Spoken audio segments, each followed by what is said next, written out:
വിശുദ്ധ കുർബാന എന്ന കൂദാശയും ദൈവമാതാവായ മറിയവും 1862 മെയ് മാസം 26-ാം തീയതി വിശുദ്ധ ജോൺ ബോസ്കോയ്ക്ക് ഒരു ദർശനമുണ്ടായി.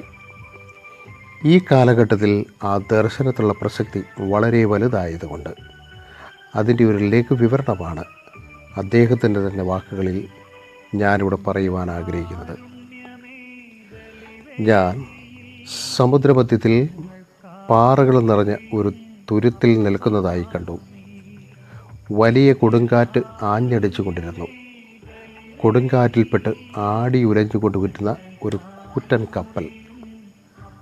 അതിൽ ഞാൻ മാർപ്പാപ്പയെയും കർദിനാളന്മാരെയും മെത്രാന്മാരെയും വൈദികരെയും സന്യാസികളെയും ധാരാളം ജനങ്ങളെയും കണ്ടു. അത് കത്തോലിക്ക സഭയെയാണ് സൂചിപ്പിക്കുന്നതെന്ന് എനിക്ക് മനസ്സിലായി. ഈ കൂറ്റൻ കപ്പലിന് ചുറ്റും നിരവധി വൻ കപ്പലുകൾ വേറെയും ഞാൻ കണ്ടു. എന്നാൽ അവയെല്ലാം ശത്രു കപ്പലുകളായിരുന്നു. അവ സഭയാകുന്ന കപ്പലിനെ ആക്രമിച്ച് വളരെ നാശം വരുത്തിക്കൊണ്ടിരുന്നു. ആക്രമണത്തിൻ്റെ ഒരു പ്രത്യേക ഘട്ടത്തിൽ മാർപ്പാപ്പയ്ക്ക് പരിക്കേൽക്കുകയും രക്തം ചിന്തി അദ്ദേഹം മരിക്കുകയും ചെയ്തു.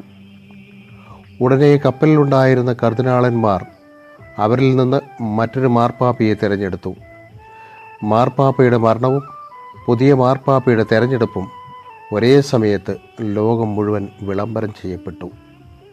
ഈ പുതിയ മാർപ്പാപ്പയ്ക്ക് വളരെ ക്ലേശകരമായ ദൗത്യമാണ് ഏറ്റെടുക്കുവാനുണ്ടായിരുന്നത്. സഭയാകുന്ന കപ്പലിന് ആക്രമണഫലമായി വളരെ കേടുപറ്റിയിരുന്നു.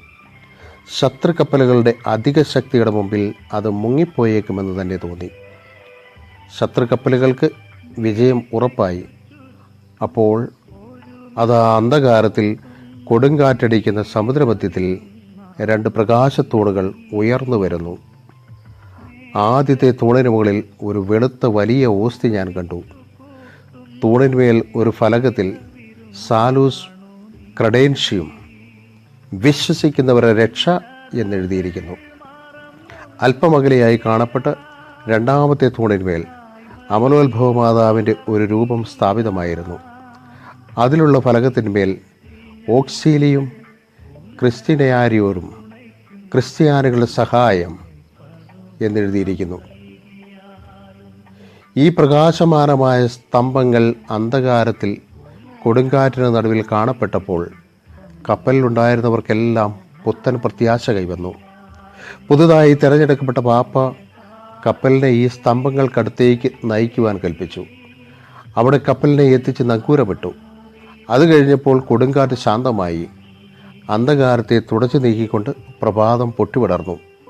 ശത്രു കപ്പലുകൾ മിക്കതും തമ്മിലടിച്ചും പൊട്ടിത്തെറിച്ചും നശിക്കുന്നത് ഞാൻ കണ്ടു. ബാക്കിയായവ അവിടെ നിന്ന് അതിവേഗം അപ്രത്യക്ഷമായി. തകർന്ന കപ്പലുകളിൽ നിന്ന് ജീവനോടെ അവശേഷിച്ച പലരും നഷ്ടാവശിഷ്ടങ്ങളിൽ പിടിച്ച് തുഴഞ്ഞ് സഭയുടെ കപ്പലിലേക്ക് നീന്തിയെടുക്കുകയും അതിൽ അവരെ സ്നേഹത്തോടെ സ്വീകരിക്കുകയും ചെയ്തു. വിശുദ്ധ ജോൺ ബോസ്കോ ഈ ദർശനത്തെപ്പറ്റി പലപ്പോഴും പറയുമായിരുന്നു.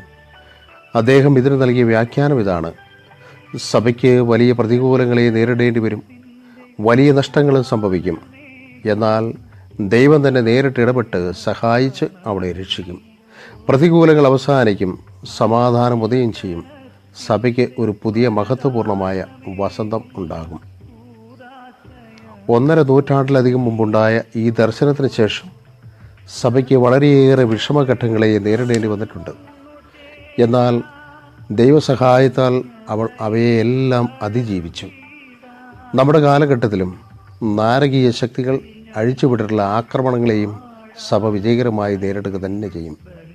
മുൻകാലങ്ങളിലെ പോലെ തന്നെ സഭയെ കാത്തുരക്ഷിക്കുന്നത് ആ 2 സ്തംഭങ്ങൾ തന്നെയായിരിക്കും: വിശുദ്ധ കുർബാന എന്ന കൂദാശയും ദൈവമാതാവായ മറിയവും.